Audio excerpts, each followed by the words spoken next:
안녕하세요. 슬립토크입니다. 좋아요와 구독, 알림 설정도 잊지 마세요. 그럼 눈을 감고 이야기 속으로 함께 들어가 볼까요? 이 이야기의 모든 저작권은 공식 채널 슬립토크에 있습니다. 다른 채널에서 게시된 내용은 모두 비공식이며 허위입니다.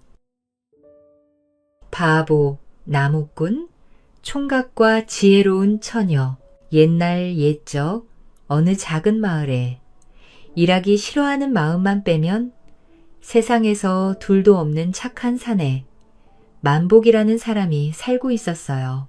만복은 30이 넘도록 장가를 가지 못하고 부잣집에서 머슴살이를 하고 있었지요. 그런데 이 만복이라는 사내는 어찌나 게으른지 아침에 해가 떠오르는 것을 보는 것만으로도 원수 만나듯 얼굴을 찡그렸고 저녁에 해가 지는 것은 부모님을 만난 듯 반갑게 맞이했답니다. 만보가 해가 이미 중천인데 언제까지 널 부러져 있을 셈이냐? 아이고 영감님, 어제 나무를 너무 많이 했는지 등이 떨어질 것 같아 일어날 수가 없나이다. 이놈아, 내가 안 될 무는 고작 장작한단이 전부였다. 당장 일어나지 못할까? 만복은 마지못해 몸을 일으켜 지게를 짊어지고 산으로 향했지만 그의 발걸음은 천근만근처럼 무거웠습니다. 인생을 얼마나 살겠다고 아침부터 밤까지 일만 하다 죽을 수는 없지. 주인 영감님은 좋은 분이시지만 이 머슴살이는 내 마음에 영 맞지 않아. 숟가락만 들이면 일을 시키니. 에라, 모르겠다. 도망이다. 그리하여 만복은 마음속으로 결심하고 게으름과 자유를 따라 새로운 길로 발걸음을 옮겼다고 합니다. 만복은 그 길로 냅다 지게를 팽개치고는 산속으로 내달렸습니다. 그렇게 주인 영감의 품삯도 마다하고 도망친 지 사흘째. 자유의 기쁨도 잠시 만복은 혹독한 굶주림에 시달려야 했습니다. 백가죽기 등에 붙어 도저히 기운조차 없었지요. 그에게 남은 것이라곤 도망칠 때 허리춤에 챙겨 나온 딱딱하게 굳은 주먹밥 한 덩이뿐이었습니다. 만복이 그 돌덩이 같은 주먹밥을 한 입 물려던 바로 그때였습니다. 저쪽 숲속에서 희미한 신음소리가 들려왔습니다. 뭐지? 호랑이라도 만난 건가? 만복이 소리 나는 쪽으로 가보니 나무 아래 웬 노승한 분이 쓰러져 있었습니다. 만복보다 더 굶주린 듯 뼈만 앙상하게 남아 금방이라도 숨이 넘어갈 듯 보였습니다. 만복은 자신도 모르게 손에 쥔 주먹밥을 등 뒤로 감췄습니다. 만복은 노승을 못 본 척 살금살금 그 자리를 지나치려 했습니다. 그때 노승이 힘겹게 입을 열었습니다. 물. 한 모금만 내뱉은 노승에 만복의 발걸음이 그 자리에 뚝 멈췄습니다. 그는 차마 발길이 떨어지지 않았습니다. 아이고, 이놈의 오지랖. 이걸 주면 내가 꼼짝없이 굶어 죽고 안 주면 저 스님이 죽고.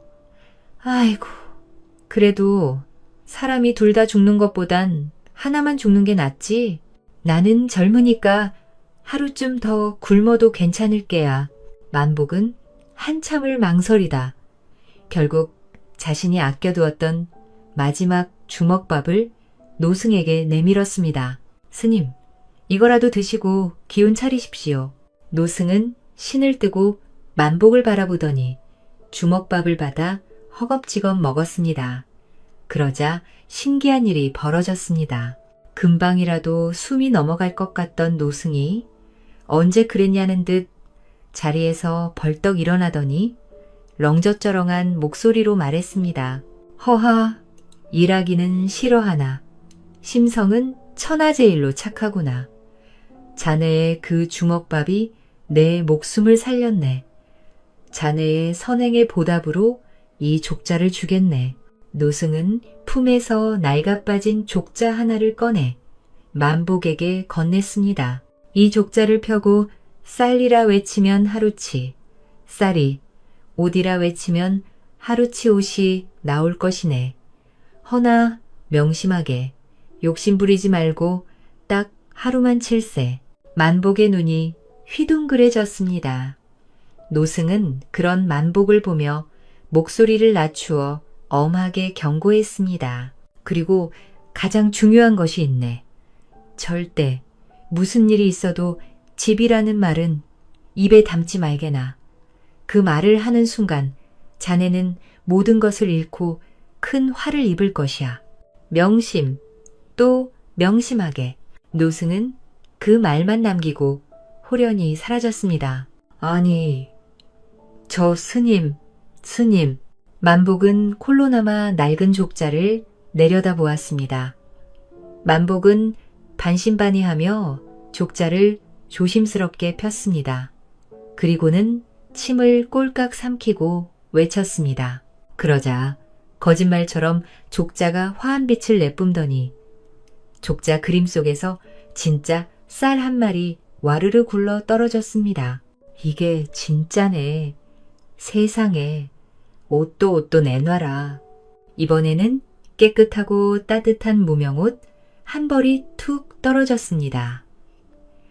만복은 쌀과 옷을 끌어안고 산이 떠나가라 환호성을 질렀습니다. 이제 일 안 해도 된다. 나는 부자다. 하하. 그렇게 만복의 기구한 운명은 주먹밥 한반 덩이로 인해 새로운 막을 올리고 있었습니다. 신비한 족자를 얻은 만복은 당당하게 산을 내려왔습니다.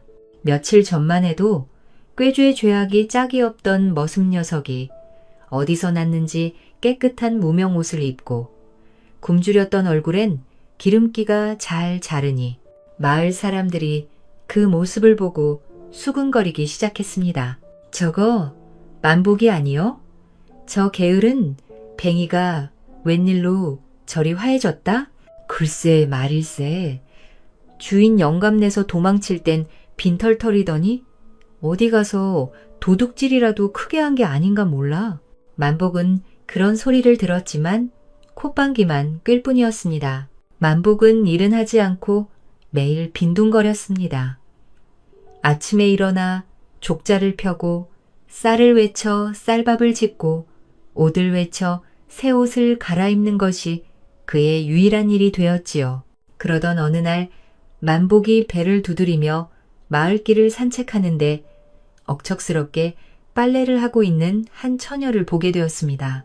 가난한 행색이었지만 얼굴이 곱고 눈빛이 초명한 것이 연느 반규수 못지않았습니다. 바로 이 마을에서 가장 성실하기로 소문난 분이었지요. 만복은 첫눈에 그녀에게 반했습니다. 만복은 헛기침을 하며 부인에게 다가갔습니다. 저 낭자, 날이 꽤 쌀쌀한데 고생이 많으시오. 처녀는 땀을 훔치며 만복을 힐긋 쳐다보았습니다. 누구신지요?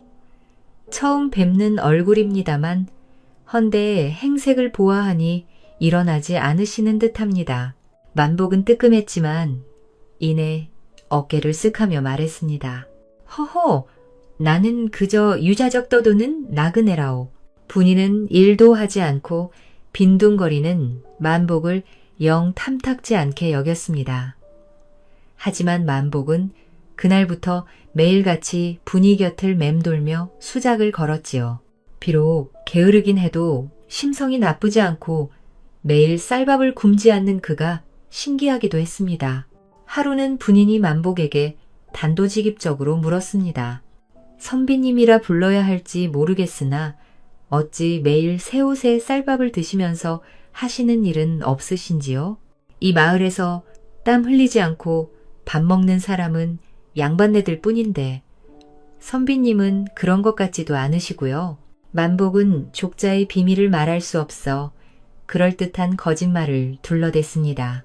허허, 부끄럽지만 조상님이 물려주신 작은 재산이 좀 있다오. 가만히 있어도 매일 이자가 조금씩 들어오는 신세라 굳이 일을 할 필요가 없지요. 분이는 만복의 말을 반쯤 의심했습니다. 하지만 분이는 만복의 착한 심성이 마음에 들었고 만복 또한 분인의 지혜롭고 고운 모습에 푹 빠져 두 사람은 조촐하게 혼례를 올리고 부부가 되었습니다. 혼인 후 분이는 성실하게 밭을 일구고 길쌈을 하며 살림을 조금이라도 불리려 했습니다. 하지만 만복은 여전히 족자에만 의지해 처마 밑에 누워 낮잠만 잤지요. 부인, 일할 필요 뭐 있어? 가만히 있어도 매일 살이 나오는데 부인까지 고생할 것 없소. 서방님, 아무리 그래도 사람이 땀을 흘려야지요. 그리고 어찌 매일 똑같은 무명옷과 정확히 한 말 쌀만 들어옵니까? 조상님이 물려주신 재산이라기엔 참으로 기이합니다. 만복은 아내의 잔소리를 한 귀로 흘려들었습니다. 오히려 그는 족자가 주는 것에 불만이 쌓이기 시작했습니다. 어느 날 만복은 분이 몰래 헛간에 숨어 족자를 폈습니다. 어디 한번 시험해보자. 비단 옷, 하지만 족자는 묵묵부답. 여전히 무명옷 한 벌만 툭 떨어뜨릴 뿐이었습니다. 에이, 쌀 10마리니. 족자는 여전히 쌀 한 말만 굴려주었지요. 이까지 쪽자, 고작 하루치 쌀만 주다니. 이럴 거면 왜 나한테 온 거야? 만복은 공짜로 얻는 혜택에 감사하는 대신 더 큰 횡재를 주지 않는 족자를 원망하기 시작했습니다.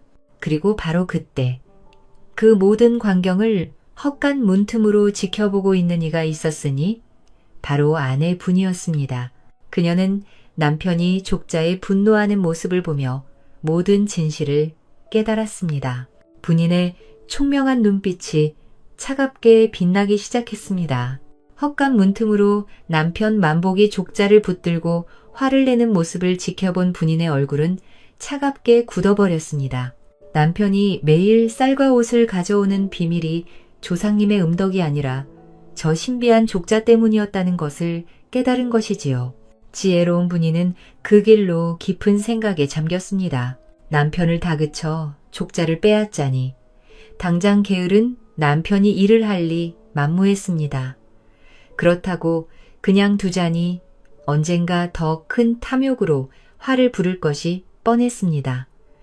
분이는 아무것도 못 본 척방으로 돌아와 만복을 기다렸습니다. 잠시 후 헛간에서 나온 만복이 투덜거리며 방으로 들어왔습니다. 에이, 빌어먹을 족자. 오늘도 쌀 한 말만 주다니 아주 소갈치가 밴댕이만도 못하구나. 그때 분인이 평소보다 더 살가운 목소리로 만복에게 다가갔습니다.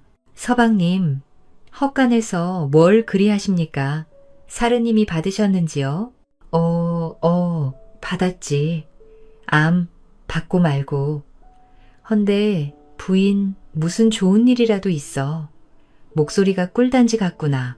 서방님, 가만히 생각해보니 다 서방님 덕에 제가 일이 편히 삽니다. 헌데 서방님은 귀한 몸이신데 매일 엇간에 드나드시며 쌀과 무명옷을 옮기는 험한 일을 하시는 것이 제 마음에 걸립니다. 이제부터 쌀과 감리는 모두 제가 하겠나이다. 처방님은 저 아랫목에서 편히 쉬지요. 만복은 귀가 번쩍 뜨였습니다. 족자를 펴는 그 일조차 하기 싫었던 참이었습니다. 허허, 역시 내 복에 아내를 잘 만났어. 그래야지. 가만히 있자. 족자가 어디 있더라? 만복은 신이 나서 헛간으로 달려가 족자를 가져와 분인에게 덥석 안겨주었습니다. 여기 족자 있어. 이제부터 부인이 다 아시오. 나는 이만 낮잠이나 한숨 자야겠네. 만복이 세상 모르고 코를 골며 낮잠에 빠진 사이 분인은 족자를 들고 헛간으로 향했습니다. 쌀 한 마리 굴러 떨어졌습니다. 옷, 무명옷 한 벌이 떨어졌습니다. 분인은 쌀과 옷을 가만히 내려다보았습니다. 그날부터 분인의 비밀스러운 계획이 시작되었습니다. 그녀는 만복에게 말했습니다. 요즘 족자가 기력이 기수했는지 쌀을 반만 주네요. 만복은 시름이 가득한 표정을 지으며 중얼거렸습니다. 뭐? 반만? 헤이, 쓸모없는 족자 같으니 그럼 밥이라도 아껴 먹어야겠네. 부인, 내 밥은 놔두고 부인 밥만 반으로 줄이시오. 예, 서방님. 만복은 어이가 없었지만 꾹 참고 매일 족자에서 나온 쌀과 옷 절반을 몰래 장터에 내다 팔아 엽전을 모으기 시작했습니다. 그 엽전들은 방구석, 장판 및 깊은 장독대 안에 차곡차곡 쌓여갔습니다. 그렇게 몇 년의 세월이 흘렀습니다. 분이는 성실하게 일하고 몰래 재산을 모아 제법 큰 돈을 마련했지만 만복은 여전히 족자만 믿고 일할 생각이 전혀 없었습니다.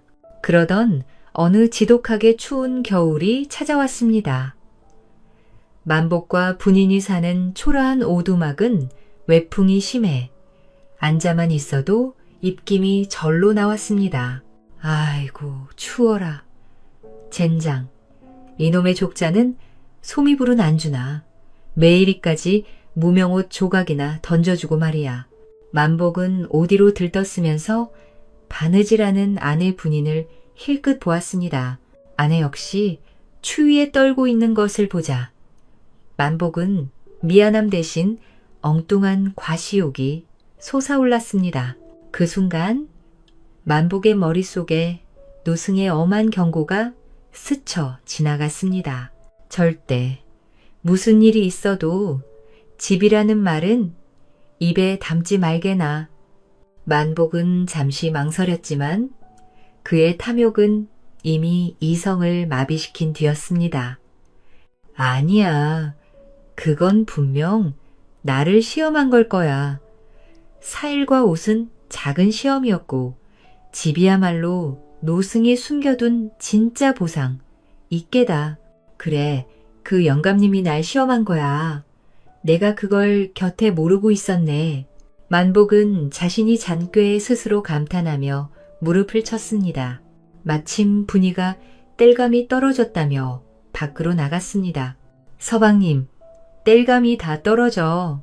산에 좀 다녀오겠습니다.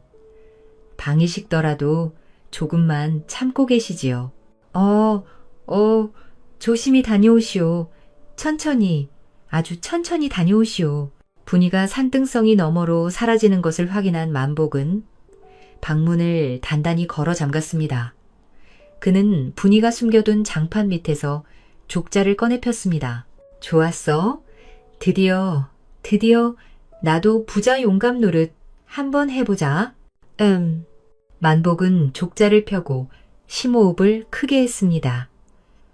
그의 심장은 기대감으로 터질 듯이 뛰었습니다. 그는 두 눈을 질끈 감고 목청이 터져라 외쳤습니다. 에라, 모르겠다. 이왕이면 큰 집으로. 족자야, 나에게 집을 다오. 어서 대골 같은 기와집을 떡하니 내놓아라. 그 순간 족자가 바닥에서 펄쩍 뛰어오르더니 방안을 환하게 비추기 시작했습니다. 오, 나온다. 드디어 나오는구나. 만복은 눈이 부셔 팔로 얼굴을 가렸습니다. 잠시 후 족자의 빛이 서서히 사라졌습니다. 만복은 기대에 부풀어 천천히 팔을 내리고 눈을 떴습니다. 하지만 그의 눈앞에 나타난 것은 대골 같은 기와집이 아니었습니다. 이놈 만복이 족자에서 걸어 나온 것은 집채만 한 덩치에 회초리를 든 도망쳤던 옛주인 영감이었습니다. 주인 영감님. 만복은 그 자리에 얼어붙어 오줌을 지릴 듯이 덜덜 떨기 시작했습니다. 주인 영감님, 영감님이 족자에서 왜 나오십니까?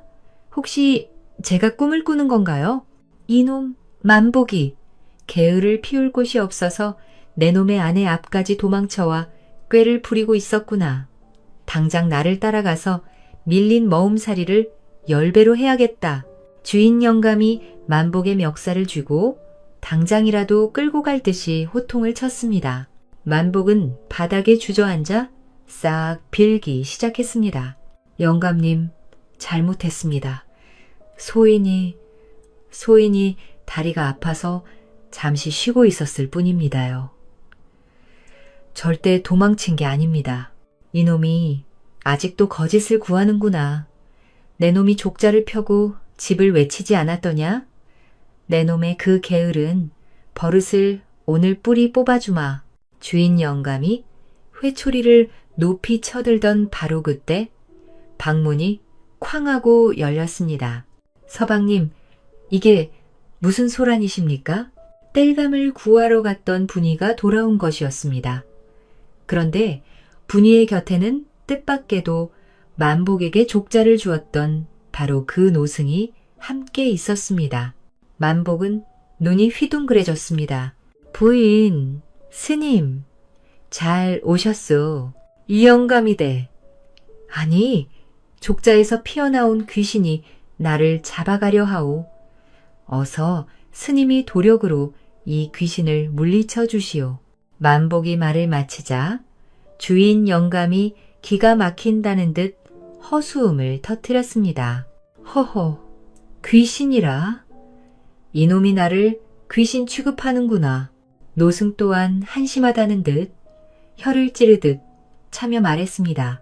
만보가 결국 금기를 어기고야 말았구나. 저 영감은 귀신이 아닐세. 자네가 도망쳐 나온 바로 그 주인 영감일세. 네, 주인 영감님, 이놈을 당장 잡아간다 하지 않았나. 자네가 말한 대로 금기를 어겼으니 이제 내 목숨치 친구라니요. 두 분이 아는 사이십니까? 노승이 만복을 지그시 내려다보며 말했습니다.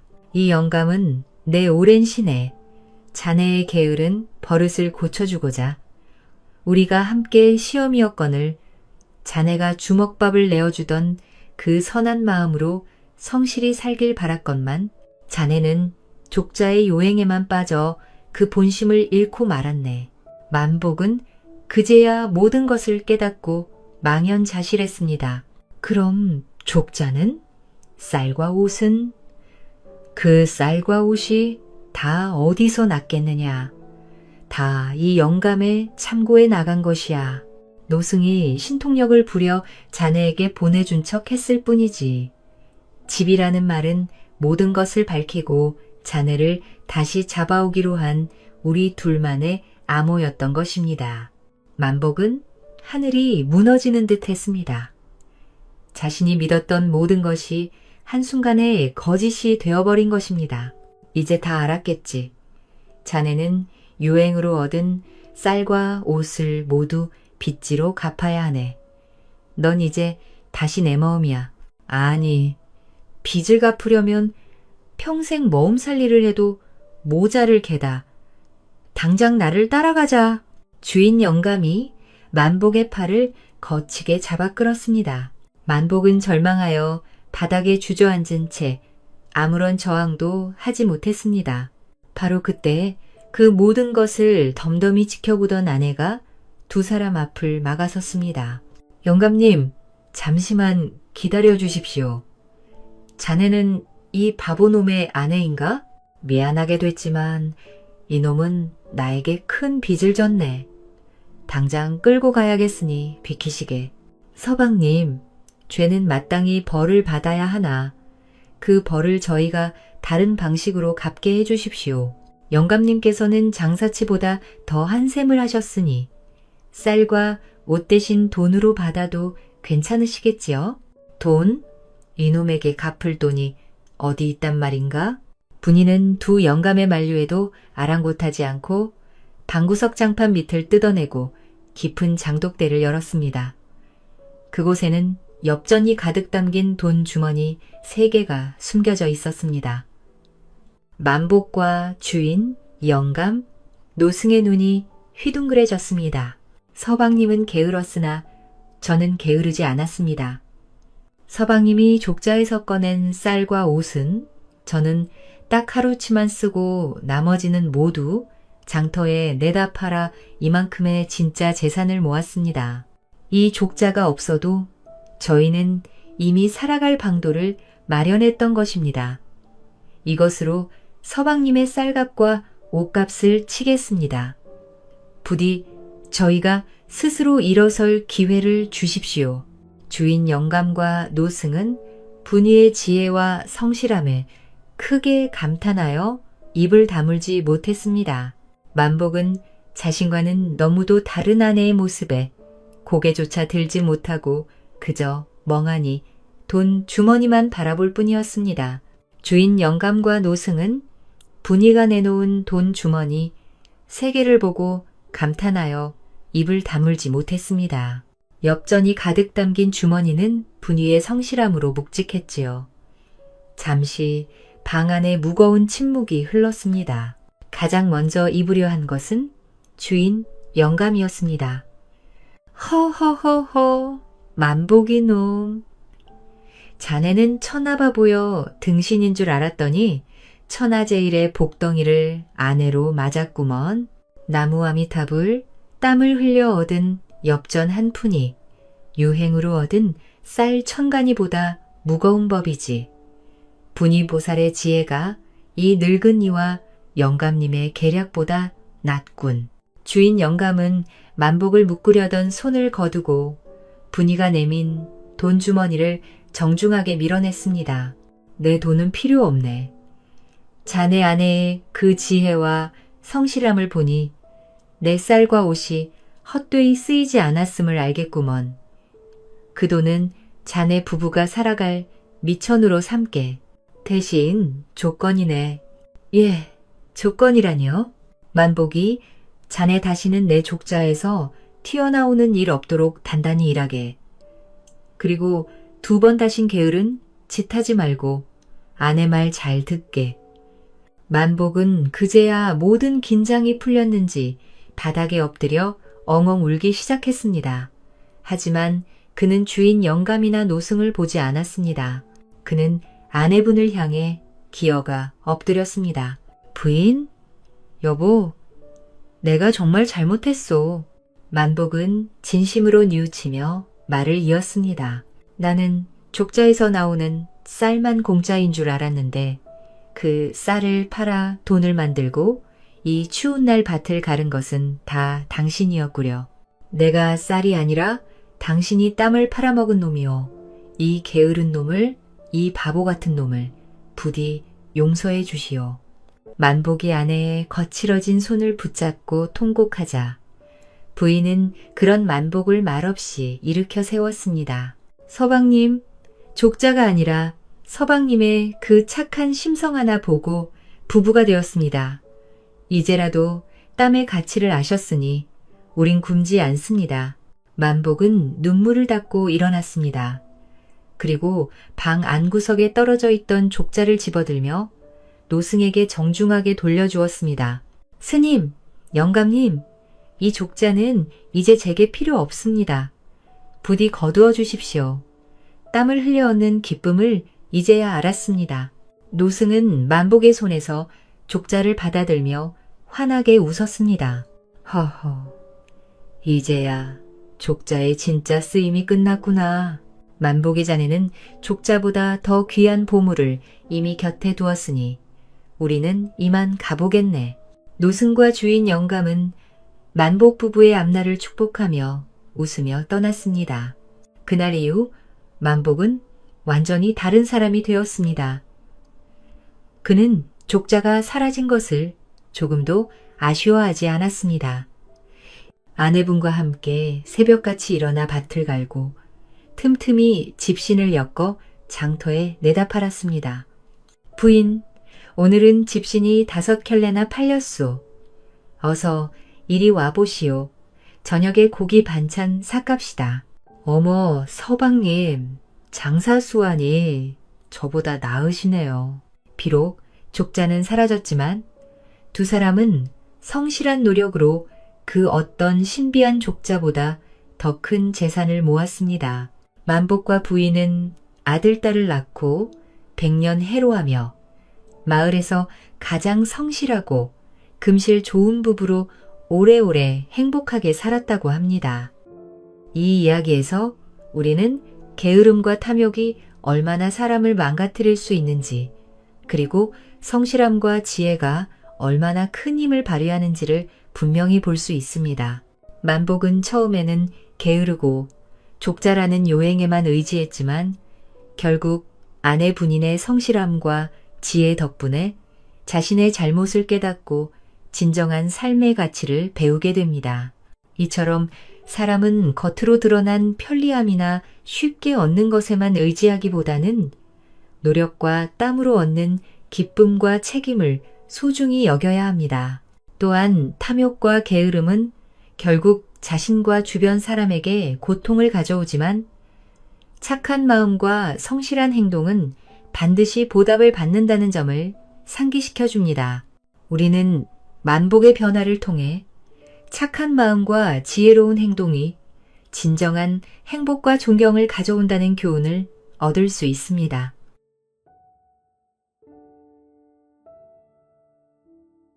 마음을 꿰뚫는 처자가 설산에 버려지자 벌어진 기묘한 사건. 옛날 옛적 민심이 어지럽고 흉년이 끊이지 않던 조선 땅 깊고 깊은 산골짜기 마을 이야기를 들려드릴까 합니다. 그 마을은 여러 지역을 거쳐가는 나그네들과 보부상들, 그리고 특히 한양을 오가는 선비들에게 아주 유명한 곳이었지요. 그 이유는 바로 혼녀곡이라 불리는 깊고 험한 계곡이 있었기 때문이랍니다. 사람들은 이 계곡을 들어서기 전부터 벌써 긴장하며 조심스레 발걸음을 옮겼다고 해요. 이잉, 혼녀곡? 지금 혼녀곡 이야기를 꺼내는 것이요? 어이구, 거기는 참으로 산세가 험하고 사방이 모두 깎아지른 절벽길이라네. 게다가 나무와 풀이 빽빽하게 둘러싸여 있어 처음 들어선 사람은 반드시 길을 잃고 고생을 하게 된다오. 그 혼녀곡을 무사히 빠져나오려면 적어도 40리는 걸어 나와야 한단 말이지. 밤에는 더더욱 위험하다네. 이렇듯 요새와도 같은 험난한 곳이었기에 일대를 주름 잡는 산적들도 끊임없이 들끓고 있었답니다. 하지만 혼녀곡에서 가장 큰 문제는 바로 낮과 밤을 가리지 않고 나타난다는 상군이라 불리는 호랑이였지요. 그 크기는 집채만 하다고 전해 내려오니 사람들은 그 계곡을 지날 때마다 숨을 죽이고 두려움 속에 발걸음을 옮길 수밖에 없었답니다. 그리고 전해 내려오는 이야기로는 혼녀곡의 깊은 숲 속에서는 때때로 길을 잃은 사람들의 신음소리가 바람에 섞여 들려왔다고 하니 그곳을 지나가는 이는 모두 마음을 단단히 먹고 용기를 내야 했다고 합니다. 이렇게 험난하고도 신비로운 혼녀곡은 오늘날까지도 사람들의 입에 오르내리는 전설이 되었답니다. 험준한 지형 탓에 호환을 막기 위한 포수 부대인 차우갑사들도 쉽게 진입할 수 없었기에 혼녀곡의 산꾼은 고을 사람들에게는 그야말로 공포의 대상이었습니다. 가축뿐만 아니라 사람에게도 피해를 입혔고 특히나 말이 자주 해를 입었기에 파발이 끊기는 일도 다반사였지요. 허이고, 참말로 호환이 무서워서 그런 고을에서 어찌 산답까? 근데 가만히 있어봐. 아니, 자정이 그러면 고개를 아니 들어가면 될 일인데 어째서 사람들은 위험을 무릅쓰면서까지 그 혼녀곡을 건너가는 겁니까요? 허허, 사람아. 세상 일이 어찌 그리 자네 생각대로만 움직일 수가 있단 말인가. 조상대대로 그곳에서 터전을 일궈온 사람들에게 고을을 떠난다는 일이 어디 그리 쉽냐는 말일세. 게다가 사람들이 위험을 무릅쓰고 혼녀곡을 넘어가는 이유가 무엇인고 하면 혼녀곡 너머에는 이 동네에서 유일하면서도 제일 커다란 장터가 있고 산으로 둘러싸인 지형에서 꼭 필요한 살림살이를 구하려면 그 골짜기를 넘을 수밖에는 없으니까 말일세. 호랑이보다 더 무서운 것이 제 식구들 굶는 것이니 먹고는 살아야 하겠고 별수가 있겠는가. 그리하여 이 혼녀곡의 초입에는 작은 주막집이 하나 들어서게 되었답니다. 바로 혼녀곡을 지날 때 조금이라도 안전을 확보하기 위해 여럿이 일행을 모아 무리를 짓기 위한 일종의 거점과도 같은 곳이었지요. 홀로 험준한 산세를 타겠다며 계곡에 집어삼켜졌다가는 그 주검조차 제대로 찾기 어려운 신세가 될 것이 뻔하니 혼녀곡 너머에 고을로 가야 하는 뜻이 맞는 객손들끼리 뭉쳐 조금이라도 위험 요소를 줄이기 위해 아름아름 무리를 짓던 풍습이 점차 발전하여 여기까지 오게 된 것이었습니다. 하여 이 주막에는 항시 며칠씩이나 머물면서 혼녀곡을 건널 무리가 모이기를 기다리는 사람들이 줄을 했지요. 그렇게 혼녀곡의 위상이 나날이 높아지던 때였습니다. 새하얀 눈발이 송이송이 흩날리는 겨울 한자락에 당도한 어느 날 눈을 밟는 소리가 매우 힘겹고 어색해 보이는 여인의 그림자 하나가 나타났습니다. 세상에 산길이라는 곳은 참으로 천기가 변하는 속도가 상상을 뛰어넘는구나. 어느새 이리 눈발이 지독해진 거, 날씨가 점점 흉해지는 것이 참으로 걱정이네. 이를 어쩌면 좋지. 내가 너무 안일하게 길을 나선 것일까? 이대로 주춤하다가는 필시 아버지의 약을 구할 시간을 맞추지 못할 게야. 주막에 들어선 이 처자는 목덜미를 파고 들어오는 눈보라에 매서운 선을 하며 옷깃을 여미며 가녀린 목소리로 연신 중얼거렸지요. 이 처자의 이름은 금화로. 그녀는 기울어진 가장탓에 병들어 몸은 아비를 홀로 보필하고 있던 애든 처자였습니다. 이 금화에게는 사실 신비한 재주 하나가 있었답니다. 그것은 바로 어렴풋이 동물의 마음을 읽을 수 있는 재주였어요. 희한하게도 날 때부터 금화에게는 여기저기에서 다가오는 동물들이 참으로 많았습니다. 사람을 보면 도망치기 바쁘던 소동물들까지도 그녀의 두 눈을 빤히 바라보며 이내 그녀와 친해지는 것이었지요. 심성이 곱던 금화 역시 자연스럽게 자신의 능력을 체득한 뒤로는 간간히 어려움에 처한 동물들이나 겨우내 굶주린 동물들을 돕고는 하였답니다. 그렇게 제 고향에서 아버지를 돌보며 지내던 중 영차도가 없던 아버지에게 상당히 잘 듣는 약재를 혼녀곡 너머의 큰 의원에서 구할 수 있다는 소리를 듣고 여정을 떠나온 참이었어요. 금화의 효심이 지극하여 사람들의 만류에도 아비의 병에 용하다는 약을 구하기 위해 길을 재촉했던 것입니다. 벌써 이틀이나 시간을 지체했으니 서둘러야겠다. 눈발도 강해지고 이대로 아차하다가는 약을 구한다 손 치더라도 고향으로 돌아갈 수 없을지도 몰라. 홀로 남아있을 아버지의 병색이 염려되는구나. 근심 깊은 얼굴로 주막에 들어선 금화는 지친 몸을 누일 생각도 아닌 채 곧바로 혼녀곡을 건널 무리들이 있는지부터 알아보는 것이었지요. 다행히도 주막집에는 혼녀곡을 건널 9사람이 이미 모여 출발 준비를 하고 있었지요. 실례합니다. 혹시 혼녀곡을 건너실 분들이신가요? 허허, 그렇소. 그쪽도 혼녀곡을 건널 객손이시오? 이거 아주 딱 맞춰 당도하셨구만요. 우리들도 이제 막 채비를 마치고 슬슬 출발하려던 참이었소이다. 아, 참으로 다행입니다. 하늘이 저의 아버지를 저버리지는 않으신 듯하네요. 시간을 맞출 수 있어 참으로 다행입니다. 저도 혼녀곡을 건너야 하오니 괜찮으시다면 일행에 합류하고 싶어요. 무리 중 한 사내가 금마를 위아래로 흑금 훑어보고는 이내 흡족한 웃음을 띠며 대고했지요. 어이구, 암여 우리야. 이거 영광이지. 이렇게 참하고 고운 처자가 동행해준다니 고단한 길에 좋은 말이 되겠구나. 금은 화색을 띠며 무리에 합류하였고 그들과 간단한 인사를 마쳤습니다.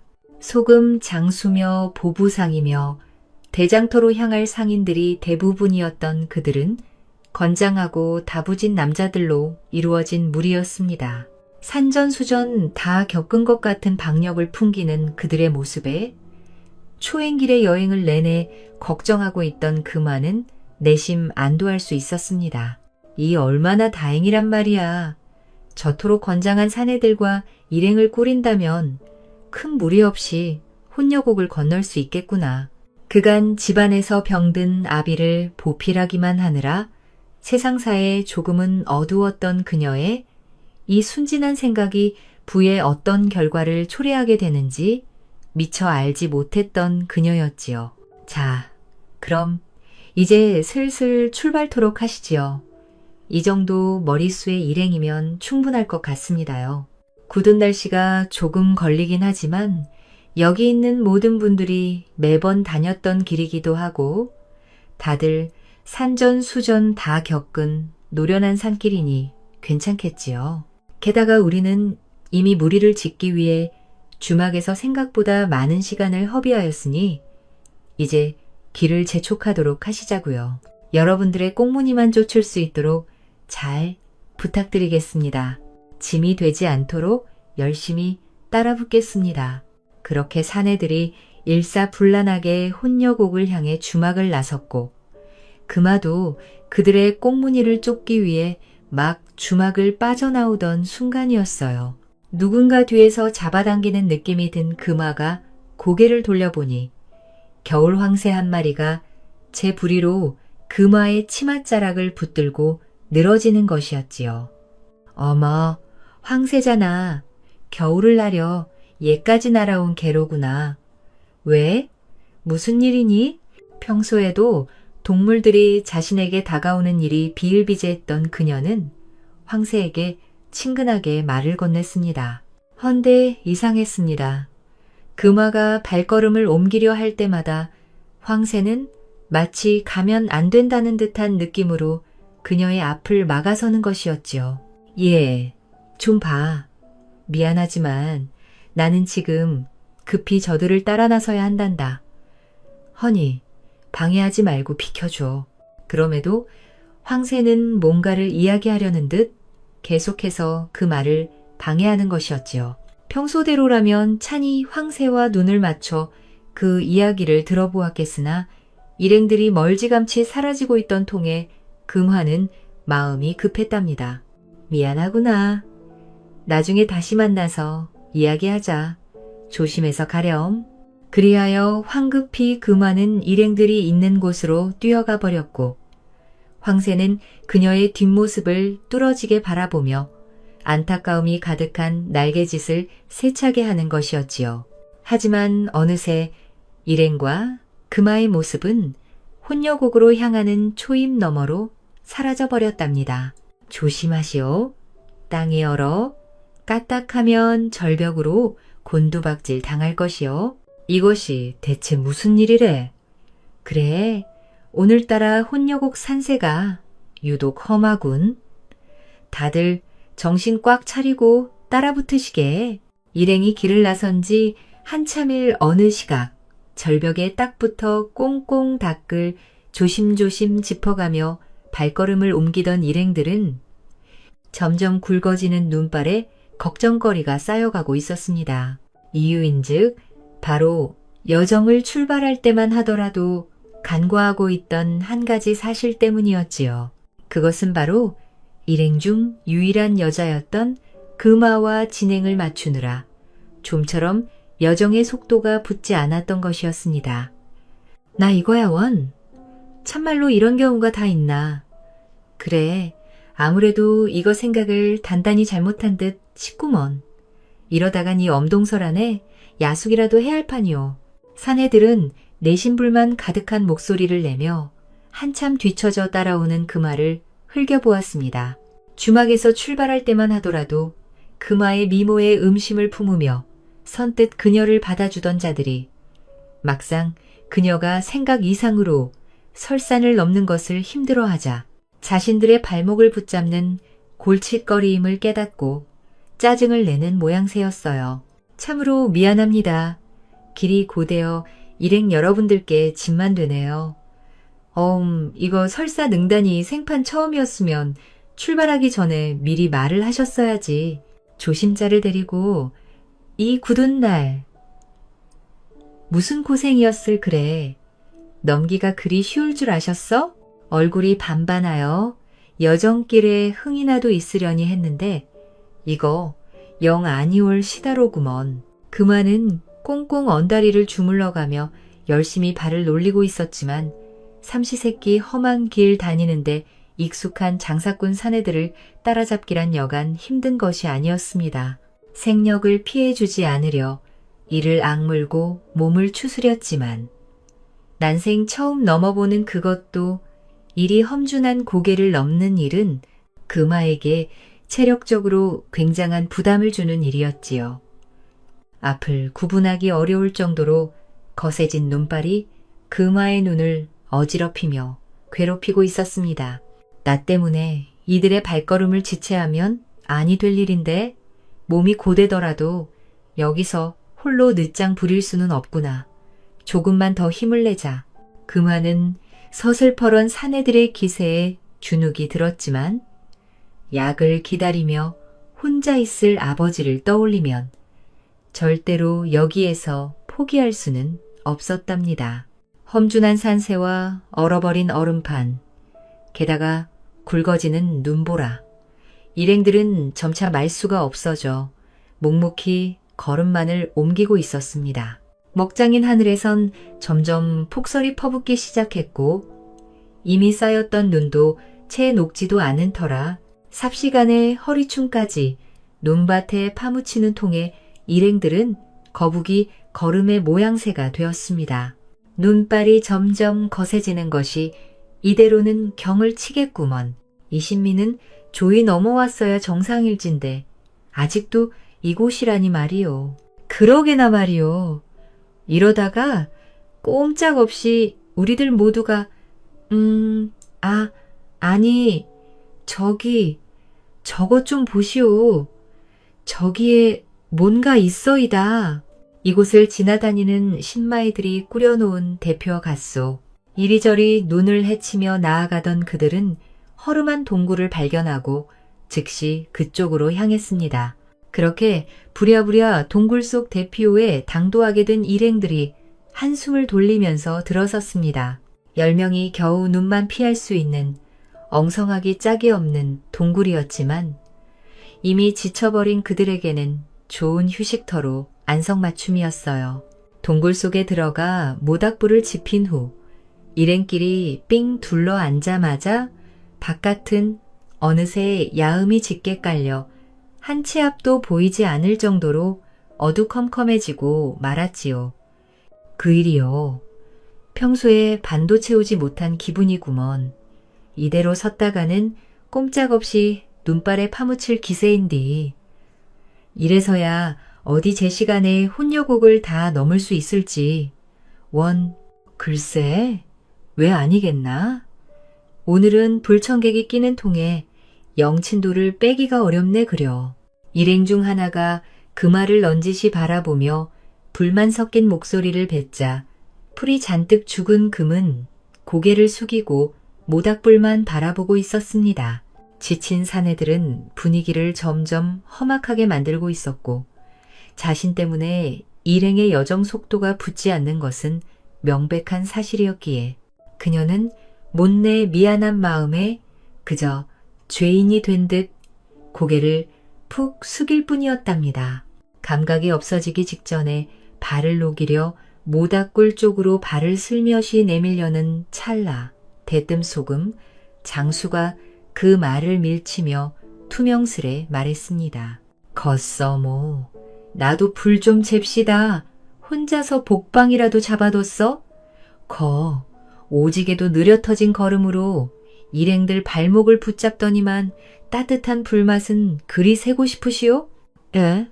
어머, 맥없이 밀려난 금화가 황망한 눈으로 일행을 바라보았으나 다들 고개를 넘는 속도에 진전이 없음을 그녀 탓으로 돌리고 있던 분위기였으니 그 누구도 금화의 편을 들어주는 이는 없었습니다.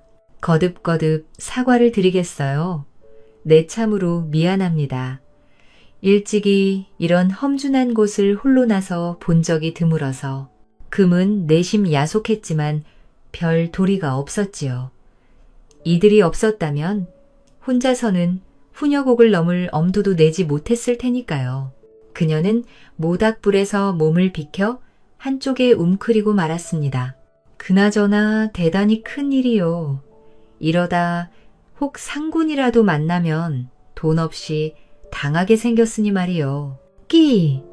사람이 혼여곡에서 함부로 해서는 안 되는 말이 그 말인지도 모르시오. 아무리 마감이었어도 그 말을 입 밖에 내는 순간 경을 친다는 것을 어찌 모르고 이러셔. 어디서 천하의 재수 없는 소리를 방정맞게 내뱉는 거야. 참말로 발 없는 말이 천리 가는 건 모르시오? 공교롭게도 바로 그때였습니다. 말이 끝나기가 무섭게 약속이나 한 듯 천천을 찢어기는 듯한 범의 그르렁 소리가 들려왔지요. 동굴 바깥에서 바람을 타고 들어오는 섬뜩한 울음소리, 뭔가 화가 나도 단단히 난 듯한 호랑이 숨소리가 동굴 속 사람들 귓전을 때리고 있었답니다. 방금 그 소리는 호랑이 울음소리 아니던감. 소리가 바로 이 근방인데. 아이고, 참말로 야단났네 이거. 그놈의 주둥이가 경을 칠 줄 내친 게 알아봤다. 이거야. 이 사람아, 그러게 왜 쓸데없는 소리를 나불대서 재수붙게 만드는 거야. 이거 어찌 책임질 것이냐는 말이야. 네?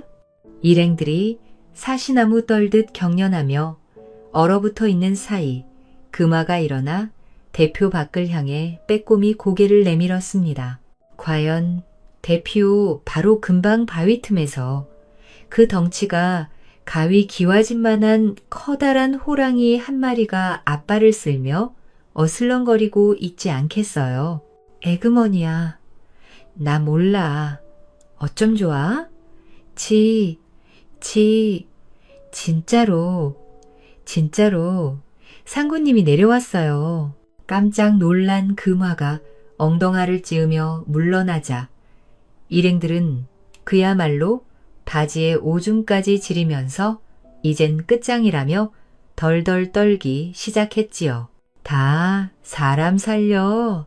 이제는 다 틀려버렸구먼. 엎친 데 덮치고 뒤로 자빠져도 코가 깨진다더니만. 이 판국의 상군이라니. 대관절 일을 대체 어쩌면 좋은가.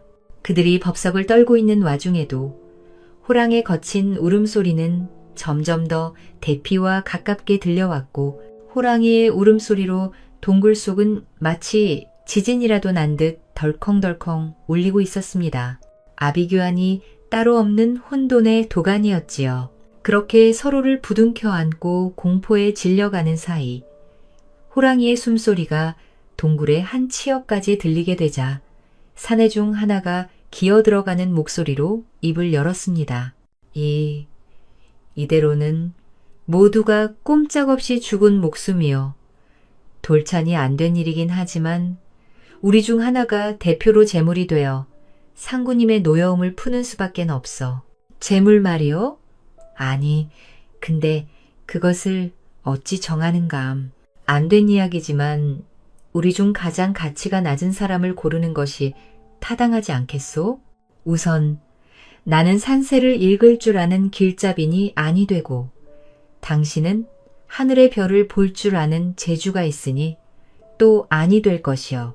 게다가 박물정수 저자는 힘이 좋아 세 사람분의 짐을 너끈하게 들 수 있어 아니 되고 그렇게 일행들을 하나하나 찍어가며 사설을 늘어놓던 중 그의 말이 갑자기 멈췄고 그러기가 무섭게 일행의 시선이 겁에 질려 구석에 웅크리고 앉아있던 금화에게로 일제히 쏠리는 것이었지요. 어차피 이런 속도로는 산고님을 피한다 해도 논밭에 파묻혀 죽을지도 모르.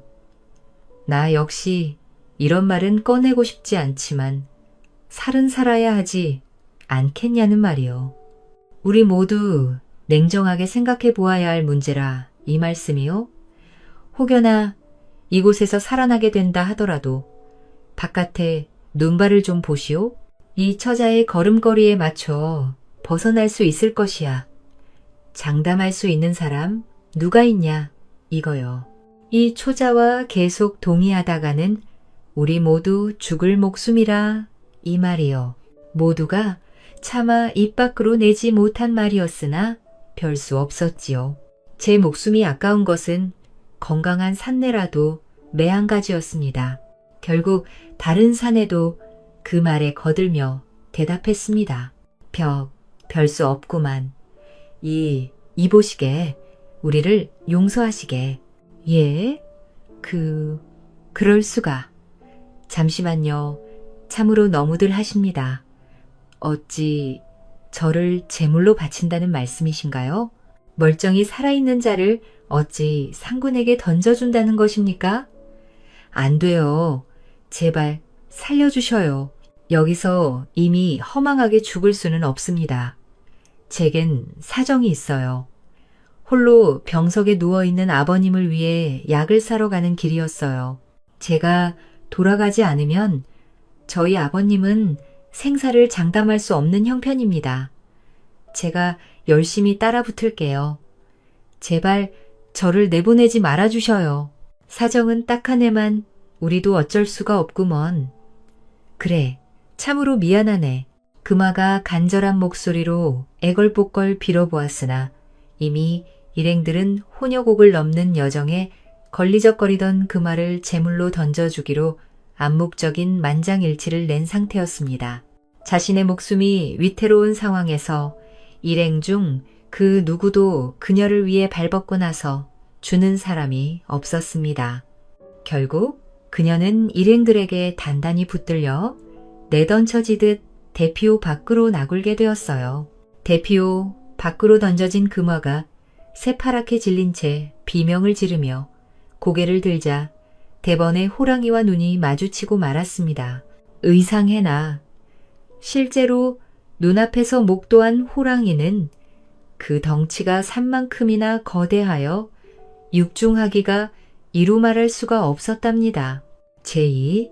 동물들의 마음을 읽고 교감이 가능한 재주가 있다. 한들 지금껏 금화가 상대한 것은 작은 소동물이나 초식동물들이었지요. 금화, 평생에 이런 오금이 저릴 만한 맹수는 처음이었으니 금화가 감당할 수 있는 상황이 아니었습니다. 마압소사 4. 사람 살려. 금화는 오줌을 지리며 그 자리에서 발이 얼어붙고 말았어요. 비명조차 제대로 나오지 않았지요. 어둠 속에 자리한 호랑이의 두 눈은 금화를 집어삼킬 듯 흉웅이 빛나고 있었으니까요. 이윽고 호랑이가 두툼한 앞발을 움직여 금화 앞으로 한 걸음 내딛자 공포에 사로잡힌 그녀는 그만 털썩 까무러치고 말았습니다. 호랑이의 얼굴이 쓰러진 금화의 몸, 코 앞까지 당도하고 그녀의 정신은 아득하게 사라지게 되었답니다. 여기는 어디지? 새가 날개를 요란하게 퍼덕대는 소리에 금화가 눈을 뜨며 말했습니다. 눈을 뜨고 일어나 보니 어제 그 황새가 동굴 입구에서 다급하게 날개짓을 하며 금화를 깨우고 있는 것이었어요. 아니, 너는 어제 내가 여기까지? 어쩐 일이니? 금화가 황새와 눈을 마주치고 차분히 황새의 마음을 들여다보니 황새는 그것 보라며 어제 경고하지 않았느냐 하고 역정을 내고 있었답니다. 이럴 시간이 없으니 얼른 일어나야 한다는 말을 덧붙이며 말이지요. 그녀가 눈을 뜬 곳은 큼지막한 암벽으로 이루어진 동굴이었어요. 저만치에서 보이는 동굴의 입구에서 푹신한 아침의 빛이 금화의 눈을 어지럽히고 있었어요. 그래, 맞아. 분명 어젯밤 금화는 간밤에 호랑이를 눈앞에 두고 혼절했던 기억이 떠올랐지요. 분명 호랑이에게 잡아먹혀 꼼짝없이 죽었구나. 그런데 자신이 멀쩡하게 살아있는 것이 참으로 신기한 일이었지요. 이것이 어떻게 된 일이야? 그녀가 놀라 황망히 몸을 일으키려는데 무언가 등 뒤에 닿는 포근한 감각을 눈치챘습니다. 호랑이, 혈랑이. 금화가 고개를 돌리자 어제의 그 집채만한 호랑이가 바닥에 누워서는 그녀의 몸을 따뜻이 품고 있는 것이 아니겠어요? 대체 이것이 어찌된 연유란 말인지. 이윽고 누워있던 호랑이가 눈을 뜨고 그 큰 몸을 일으켰습니다. 호랑이가 깨어나자 황새는 몹시 당황하여 날아가 버렸어요. 아마도 황새는 어제부터 그녀에게 호랑이를 조심해야 하며 또한 호랑이가 깨기 전에 도망가야 한다고 알려주려던 모양이었습니다. 깨어난 호랑이는 조용히 금화와 눈을 맞추었습니다. 금화는 어쩐 일인지 어제만큼 호랑이가 두렵지 않았지요. 밝은 곳에서 대면하고 있자니 오히려 낯설지가 않고 친숙하기까지 한 기분이 들었습니다. 금화는 호랑이의 눈을 바라보며 천천히 마음을 들여다보았습니다. 조심스레 손을 뻗어 호랑이의 턱을 쓰다듬자 호랑이가 낮게 울음을 토해냈습니다. 그 소리를 듣고는 동굴 안쪽에서 앙상하게 마른 암컷 호랑이가 비척거리는 걸음으로 기어나오는 것이었어요. 암컷 호랑이는 금화 옆에 자리를 잡더니 금화의 얼굴 앞에서 크게 입을 벌였어요. 어머, 너희들 부부였구나. 나한테 뭔가 할 말이 있는 거지? 그래서 나를 동굴로 데려온 것이구나. 그렇게 호랑이의 마음을 들여다본 금화가 천천히 암컷 호랑이의 입안을 살펴보았고 이내 깜짝 놀랐지요. 입 천장에 사슴에 부러진 뿔 조각이 박혀 있었기 때문이었습니다. 오라, 그런 거였구나. 가엾게도 이것 때문에 먹지 못하여 일이 앙상해진 것이로구나. 제 아내를 도와달라 요청하려고 나를 데려온 것이었어. 금화는 암컷 호랑이를 다정하게 쓰다듬으며 진정시켰고 이내 호랑이의 입에 팔을 집어넣어 입천장에 깊게 박혀있던 사슴뿔 조각을 빼내었습니다. 자, 됐다. 이제 음식을 먹을 수 있을 거야. 암컷 호랑이는 크게 울부짖고는 금화의 머리에 제 머리를 부비며 그르렁거렸습니다. 그러자 수컷은 마치 고맙다는 인사처럼 커다란 고개를 위아래로 끄덕거렸지요. 금화는 빙긋 웃으며 호랑이의 등을 쓰다듬어 주었습니다. 폭이 그치기를 기다리고 있던 그날 밤, 금화는 동굴에서 안전하게 앉아 호랑이 부부가 잡아온 고기를 모닥불에 익혀 먹으며 따뜻하게 버틸 수가 있었어요. 어느덧 눈이 그치고 금화 곁에 누워있던 수컷 호랑이가 그녀의 앞에 엎드려 고개를 돌리며 으르렁거렸어요. 어머, 왜 그러니? 어디 보자. 내 마음을 한번 들여다봐도 되겠어? 뭐, 설마 내 등에 엎이라는 소리니? 금화가 조심스레 호랑이 등에 엎여 목을 감싸주자 번개 같은 속도로 동굴 밖을 뛰쳐나가 고개를 넘기 시작하는 것이었지요. 아, 천천히. 난생 처음 경험하는 엄청난 속도에 온몸이 뒤로 쏠리는 것만 같았어요. 금화는 행여나 호랑이에게서 떨어질세라 두 눈을 질끈 감고 털을 감싸준 손을 꼭 굳었답니다. 그렇게 얼마간이나 내달렸을까요? 눈 깜짝할 사이에 산골 깊숙한 곳에 자리하고 있던 금화의 집 마당 앞까지 당도하자 금화를 내려놓은 호랑이는 손살같이 자취를 감추었습니다.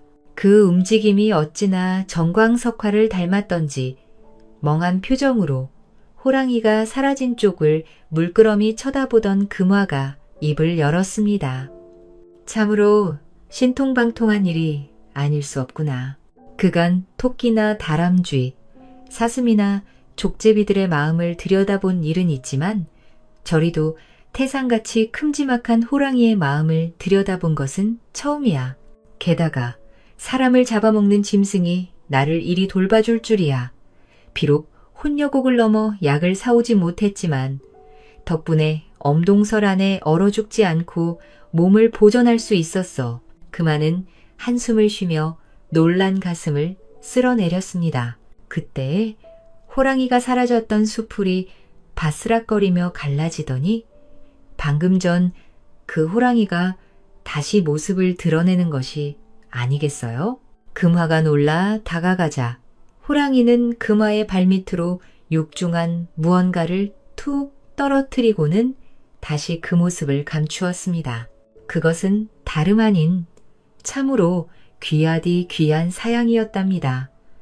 세상에 이럴 수가. 금화가 혼여곡 너머의 의원과 약재방에서 구하고자 했던 바로 그 약재였습니다. 저 녀석이 어찌 이것이 필요한 것을 알고 가져왔을까? 놀라서 뒤로 넘어갈 뻔한 것을 간신히 버틴 금화는 호랑이가 사라진 곳을 바라보며 연신 감사의 목소리로 고마움을 표했어요. 그러나 그 금화에게 닥친 기적은 그것으로 끝이 아니었지요. 그날 이후로 이 호랑이는 사흘이 멀다 하고 온갖 짐승을 사냥하여 금화의 집 앞마당에 던져놓고 가는 것이었어요. 산돼지며 사슴, 노루, 곰이 턱내어 놓는 통에 금화는 정신을 차릴 수가 없었지요. 그리하여 호랑이 덕분으로 아버지의 약에 필요한 진귀한 재료들을 손쉽게 구한 덕택에 금화의 아버지는 나날이 병세가 호전되었고 이내 병석에서 일어나게 되었답니다. 금화는 병석에서 일어난 아버지에게 그동안 있었던 믿지 못할 신기한 일들을 솔직하게 이야기했어요. 그러자 차분하게 생각에 잠겼던 아버지가 그제야 생각이 났다는 듯 이야기를 해주기 시작했습니다. 이거야. 호랑이가 너와 나를 살렸다. 이 말이지. 이리도 신기한 일이 다 있나? 그래, 아마도 그 호랑이는 금환이가 아주 어릴 적에 내가 산에서 한번 마주쳤던 그 새끼 호랑이였을 수도 있겠구나. 그러니까 말이다. 보자. 몇 년 전인지 기억도 나지를 않는구나. 그날 나는 약초를 따기 위해 한참이나 산중턱을 헤매고 있었단다. 한데 고양이도 아니고 살쾡이도 아닌 것에서 울음소리가 들리기에 가까이가 보았더니 다양꾼의 덫에 걸려 낑긴 것 같더구나. 발견하고는 내 그놈을 구해준 적이 있었지. 아무리 어린 새끼라지만 그것은 범이 아니더냐? 나도 오금이 절리는 통에 더 어쩌지는 못하고 그러고서 산에다 그냥 놔두고 돌아오려는데 아무래도 어미는 이미 사냥꾼에게 잡혀간 것인지 도통 새끼를 찾아갈 생각을 하지 않더구나. 결국 나는 그 녀석을 데리고 산에서 내려와 보살펴주게 되었고 한참 동안이나 염소를 먹이며 살려놓았던 기억이 나는구나. 그때 우리 집에서 한동안 지내는 사이 어렸던 너의 냄새를 기억하고 있었던지도 모를 일이지. 물론 위험하여 너에게는 절대 내보이지도 않았고 호랑이의 호자도 꺼내지 않고 비밀에 붙였지만 말이다. 어느 정도 기운을 차려서 산으로 되돌려 보낼 때 한참이나 뒤를 돌아보던 그 표정이 잊히지를 않는군. 확실하지는 않지만 혹시나 그 녀석이라면 마음이 놓이는구나. 건강하게 잘 지내고 있는 것을 알게 되었으니 말이야. 아버지가 해준 이야기를 들은 금화는 그때서야 어째서 그 호랑이와 제대로 눈인사를 나누었을 때 낯이 익었는지 또한 겁이 나지 않았는지에 대한 의문을 풀 수가 있었습니다. 그 뒤로도 열심히 호랑이는 이런저런 사냥감들을 물어왔고 그렇게 호랑이가 던져준 짐승들의 고기 또한 매우 값이 나가는 것들이었으니 그것을 팔아 살림의 복음은 금세 형편이 좋아지게 되었지요. 그녀는 기약에 연을 맺은 호랑이와 꾸준한 왕래를 하고 지내며 아버지와 함께 부족함 없는 생활을 해 나갈 수가 있었지요. 호랑이 덕분으로 풍족하게 살 수 있게 된 금화는 그 뒤로도 이 호랑이를 마치 제 식구처럼 여기며 오순도순 행복하게 지낼 수 있었답니다. 한편 금화를 대피소 밖으로 매몰차게 내던졌던 나머지 9명 일행들은 어떻게 되었을까요? 그들은 자신들이 내쫓은 금화를 호랑이가 물고 떠나버린 이후로도 잔뜩 겁을 먹고 동굴에서 나올 생각을 하지 못하였어요. 그 이후로도 밤새 폭설과 눈보라는 그칠 줄을 몰랐지요. 결국 큰 눈사태가 일어나 동굴 안으로 밀려들었고 그것을 피할 방법이 없었답니다. 도망칠, 곧 하나 없는 좁은 동굴 안에 갇혀 밀려드는 눈을 허망하게 바라본 것이 마지막이 되어버린 그들은 이음의 봄 계곡을 덮은 눈이 완전히 녹은 다음에야 혼녀곡을 넘어가던 나그네들에 의해 자신들의 죽음을 거둘 수가 있었다는 뒤시야기와 함께 오늘 준비한 난양화의 흔한 이야기 보다리를 갈무리하며 이 이야기를 통해 우리는 인간의 마음속 깊은 선과 악을 동시에 볼 수 있습니다. 금화는 효심과 용기 그리고 생명을 존중하는 따뜻한 마음을 지니고 있었습니다. 그녀는 자신의 안전을 뒤로하고 병든 아버지를 위해 위험한 설산을 넘었고 동물들과 마음을 나누며 공감을 통해 어려움을 극복했지요. 반면 혼녀곡을 함께 건너던 다른 일행들은 자신의 이익과 안전만을 생각하며 금화를 희생시키려 했고 결국 그들의 이기심과 탐욕은 자신들을 파멸로 이끌었습니다. 이 이야기는 인간이 지닌 선함과 악함이 선택과 행동에 따라 삶의 결과를 결정짓는다는 사실을 보여줍니다. 또한 용기와 자비, 타인에 대한 배려가 얼마나 소중하며 올바른 마음과 행동이 결국 자신과 타인을 구한다는 교훈을 전합니다. 우리가 살아가면서 금화처럼 선한 마음과 용기를 잃지 않고 타인을 배려하며 선을 선택한다면 세상은 조금 더 따뜻하고 안전한 곳이 될 수 있음을 이 이야기는 조용히 알려주고 있습니다.